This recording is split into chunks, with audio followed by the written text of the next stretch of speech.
bo'lishi kerak и faoliyatni amalga oshirishga joyi bo'lishi kerak. Agar o'ziga tegishli bo'lmasa, kimning joyida ijara shartnoma asosida faoliyatni amalga oshirsa bo'ladi. Mavzuda tushunmovchiliklar bo'lsa, savollar bo'lsa, marhamat.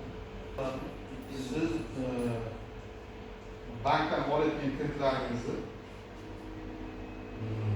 muddatini u bank tomonidan berilayotgan hamma kreditlar, umuman aynan davlat banklaridagi kreditlar, kasbiy banklarda bundan mustasno holatlar bor.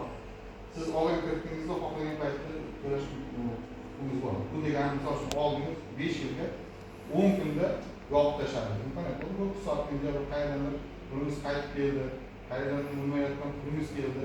Hech bir foiz to'lamaydi, yopib tashlashingiz mumkin. 10 kunga foiz to'laysiz, kredit asosida qaytarib yopib tashlaysiz. Foydalangan kuningizga foiz to'laysiz.